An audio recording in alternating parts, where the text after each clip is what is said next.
Packaging up my knowledge and creating a digital course was one of the best decisions I've ever made, financially, lifestyle-wise, and just in terms of general impact. In this video, I'm going to walk you through the exact process that I took to create and sell my digital course, which opened its doors to a nice 60K launch and now makes an average of about 20K each and every month. If you're new here, my name is Rachel Harrison-Sund, and I help online entrepreneurs make more money so they can live more life. If that sounds like you, then please hit the subscribe button and hit the bell so you can be notified every time I put out one of these videos every single Monday. Now, the whole point of creating a digital course is so that you can create one asset that you can leverage for years to come. Now, this course can be an offer in and of itself. This can be your main offer, or it can be a complement to some of the products or services that you already offer.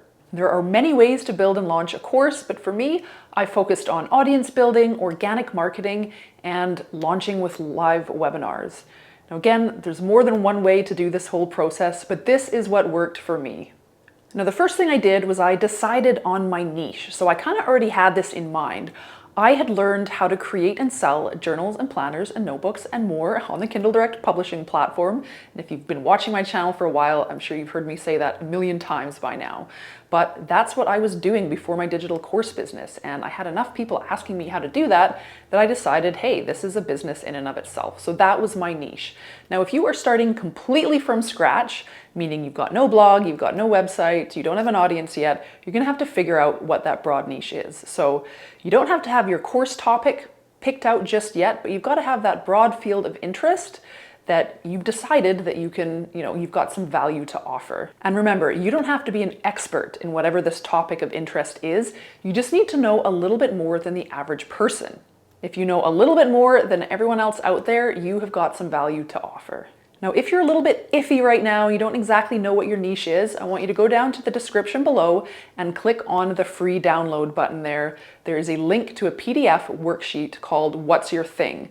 Now, this is a resource from my personal online mentor, Amy Porterfield. She has put this together for you so that you can go ahead and download it, figure out exactly what your niche is so that you can start making an impact and start generating some revenue. So please go ahead and download that if you're a little bit stuck on this very first step. Now, while we're on the subject of Amy Porterfield, this actually ties into the very next step I took, was to purchase one of her programs called Digital Course Academy. Now, I didn't even have a website yet. I didn't have a YouTube channel. I didn't have any business at all, but I knew that I wanted to create a digital course. I'd been following Amy for quite a while by that point, and I knew her content was amazing. So I went ahead, made the investment, purchased Digital Course Academy, and that's basically what I followed all the way through to create and finally launch my course. Now, before I dove straight into Digital Course Academy, I started to begin to build an audience. So the very first step I took there was to create a lead magnet. Now again, I don't have a website yet. I don't have a YouTube channel yet. I've got nothing, but I knew that when I launched both my blog and my YouTube channel and started bringing in an audience, I wanted a way to capture leads right from the get-go. Now, most of you already know what a lead magnet is, but it's basically a freebie. So it could be a PDF, it could be an audio file, it could be a video file, something of value that your audience will appreciate getting for free that they can download. And of course, in exchange for that download, you then receive their email address. And now you have their email address on your email list. And we all know, and if you don't know, you should know, that building an email list is probably the most important thing that you need to start doing right from the get-go in your business. So that's what I did first. I created my lead magnet. As soon as I had my lead magnet done, I created about 3 different blog posts. Still didn't have a website, but I wanted to make sure that when I did launch my website, I at least had 3 pieces of content that I could put up there right away.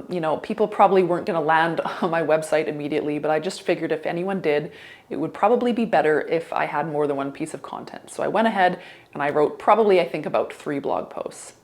Now, once I had those 3 blog posts, then I finally slapped together a website and I launched my YouTube channel. Now, I just went straight to Theme Forest, I think. I downloaded a WordPress template. I slapped that up probably over the course of about 4 hours. You can still see that website. It's still the original one that I initially launched with. I've swapped out a few of the photographs, but I haven't updated it since. but it was very easy. So I got my website up and then I got my YouTube channel going as well. Now, once my blog and my YouTube channel were up and running, I started creating consistent weekly content. I'm a few years in now and I haven't really deviated from that schedule. I batch all of my content over the course of about 1 week. So that's 4 pieces of content in a week, and then I just drip that out one by one each week until the following month. Now this content creation, creating content consistently like this week by week, this is probably the best organic marketing method that exists out there. So the entire point of this is you're trying to build that audience and ultimately build that email list so that when my course was ready, months down the line, I already had an audience who was on my email list. Now, if you want to learn how to generate $20,000 a month as a content creator, please go ahead and check out this video right here. So for you, if you're just starting out, you're going to want to choose a medium and you're going to want to choose a platform. So for me, it's YouTube videos on YouTube. For you, maybe it's written blog posts on a blog, or maybe it's podcasts. You have to kind of get in the mind of who you think you're creating this content for and figure out what are the best chances of them finding you. What's that content that you're creating and what is the best way for that content to be consumed? So if it's video form, YouTube. If it's written, maybe it's a blog post. If it's audio, then a podcast. So just think about your audience and think about what makes the most sense for them. Once I had my audience kind of building in the background with my weekly content creation, that is when I opened up Digital Course Academy and got cracking on that course. And one of the first things I did there was to define my ideal customer avatar. So I was just trying to get a good sense of who I was actually creating this course for. Now, demographics are important, but psychographics are even more important. So you got to think more about, what are their values? What kinds of help do they need? Where are they at on their journey? All of those types of things will help inform what you put in your course further down the line. Now, you're not going to know exactly who these people are just yet, but kind of take your best guess and you'll be able to fill in the gaps as you go, as you build your audience and start interacting with them more and more. The next thing was that I named and priced my course. So I thought of an enticing name that would tell people basically exactly what was inside the course. And then I came up with the price. And the price can be kind of difficult, but really you got to think about what is the total value that your course is going to provide for your students. What would they be willing to pay to have whatever problem it is that you're solving if that were to suddenly just go away? So try and think about it from those terms. If you want some more help with pricing, you can check out this video right here. The next thing I did was I scheduled all of my launch dates. So I decided what was the date that I wanted this thing to go live, and then I created a work back schedule just in terms of like actually building the course, writing the scripts, shooting it, everything involved.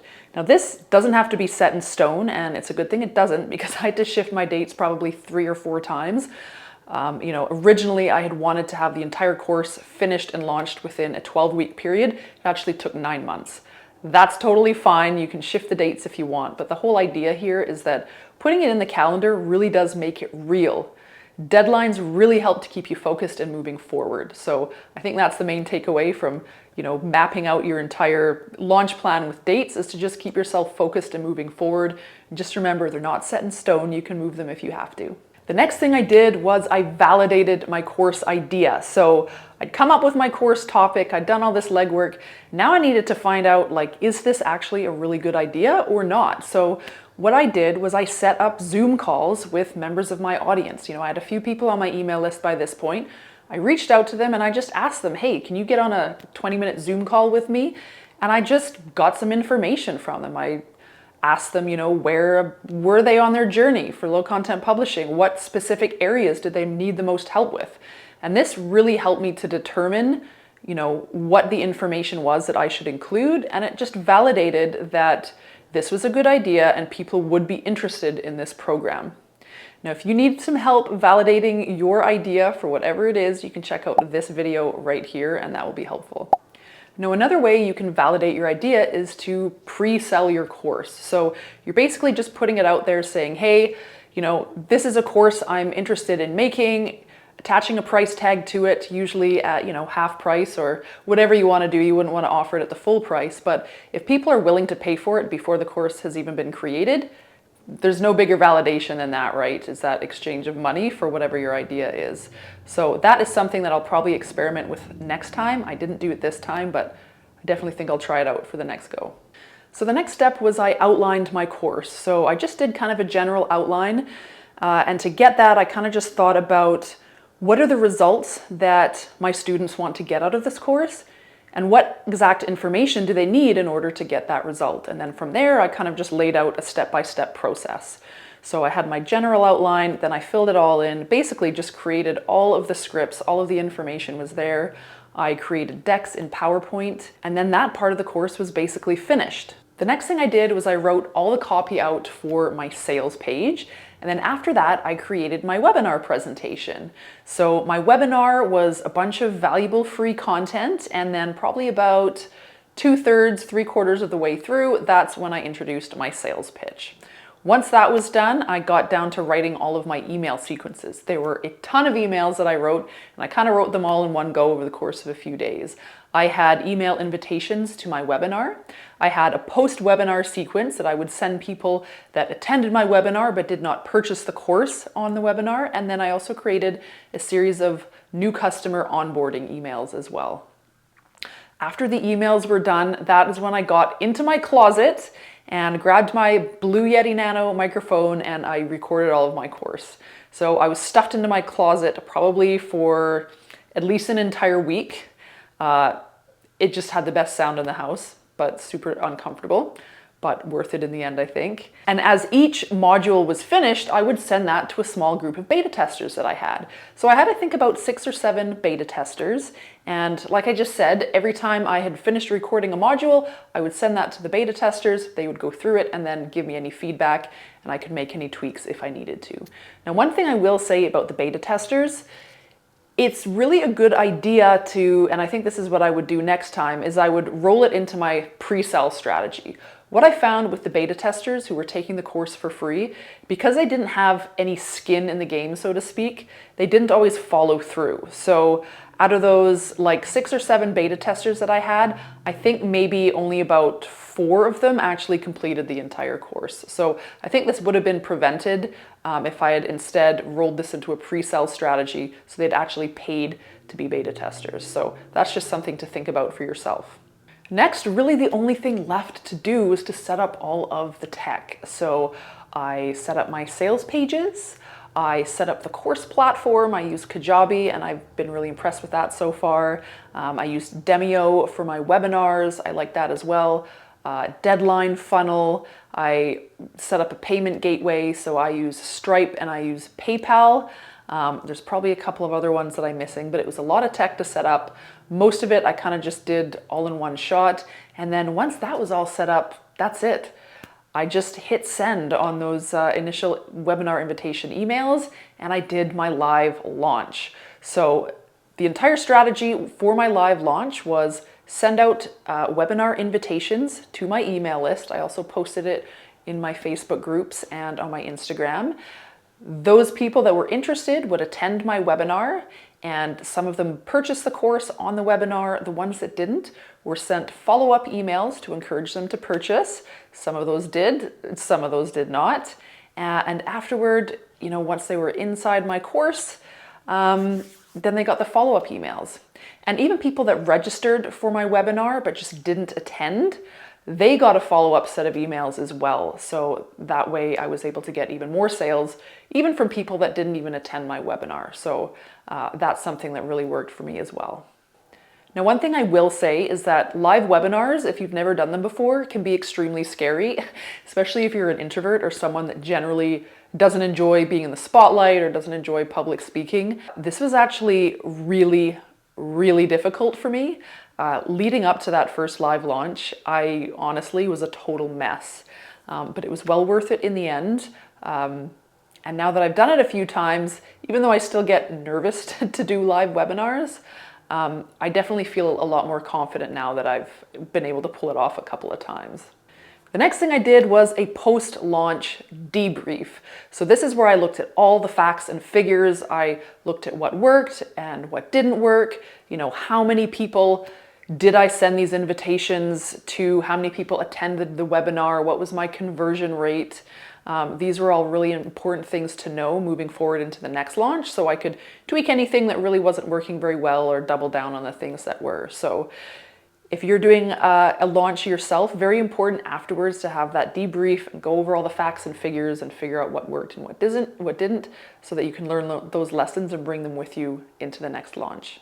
And then finally, after people were in my course, I followed up with a post-launch nurture sequence. I wanted to make sure that this wasn't just a transactional relationship. I wanted to follow up with my students, see how they were doing, get some feedback, and just kind of keep building on that relationship, which I think is really important. Now, since that first launch back in 2019, I've made, I think, 3 updates to the course. Generally, I do an update each year just so I can stay current with what's going on in the whole KDP world, as well as incorporate any of the feedback that I get from my students, which has ended up making the course better and better over time. So always important to keep improving and iterate. And I'm no longer doing the live launches. So I did 2 live launches for that course. And then I believe it was in 2021, I put my course on Evergreen. So before, people had to wait until I did the live launch. Now people can gain access to the course any time of year. My sales page is up and running. My webinar is pre-recorded now, so people can attend that webinar anytime they want, and it just kind of runs in the background, which is really, really awesome. So all in all, I think the biggest factors in my success were I created something that real people actually wanted. So I went to the trouble to validate my course topic. So I think validation is, one of the biggest contributing factors in the success of any course. You really have to determine if real people are really going to be interested in whatever it is you have to offer. Next, I was offering valuable free content. So people were already getting to know me online. They found me on YouTube. I had lots of free content there. So people already knew my teaching style. They knew the value that I had to offer, and it really helped contribute to that know, like, and trust factor. And, not just creating the content, but creating on a consistent basis and forming relationships with members of my audience. I had a couple of Facebook groups going, and I was able to interact one-on-one with people in those groups and figure out exactly what it is they needed help with, and I was able to incorporate that into my course. Another factor, I had an email list. So I was building up this audience and I was getting people onto my email list. So when I finally did have that course ready to offer, I had a group of people already on my email list that I could actually promote the course to. Another factor, I invested in myself.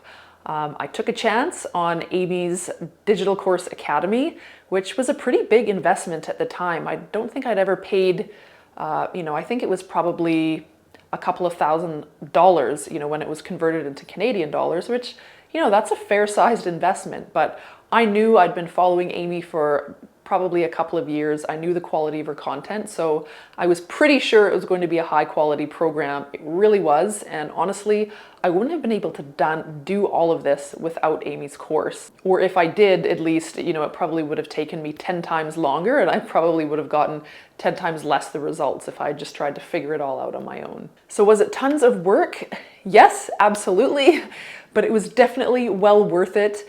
If you're about to embark on this project for yourself, if you can get a little bit of help, go ahead and do that, if it's within your means to do so. I did do all of this completely on my own the first time, and it was a ton of work. The second time around, I had some funds to play with, and I did hire an assistant to help me with some of the stuff, which was really great to get some of that off my plate. So if you can get a little bit of help to begin with, do that. If not, don't worry, you've got it. And just get some help next time. So if you have some special skill or talent or abilities or knowledge that you can package up into a digital course and offer it to the world, do so. Don't deprive the world of the value that you have to offer. And no matter the outcome, congratulate yourself on the effort. This is a big project to undertake, and you may or may not get the results that you're after at first, and that's okay, because it's all a learning experiment and you're doing it for the first time. So whatever the result, you definitely deserve to congratulate yourself for your efforts. And know that you can always iterate and improve over time.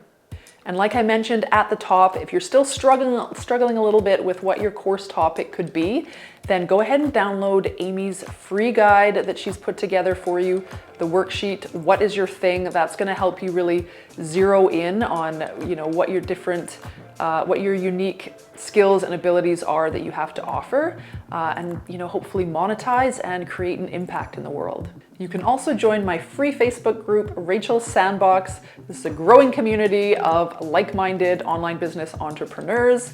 The link to that is down in the description below as well. And check out this video next right here if you want to learn how to make $20,000+ a month as a content creator. Thanks again for watching, and if you like this video, please hit the like button. Don't forget to subscribe, and I will see you next week. Thanks.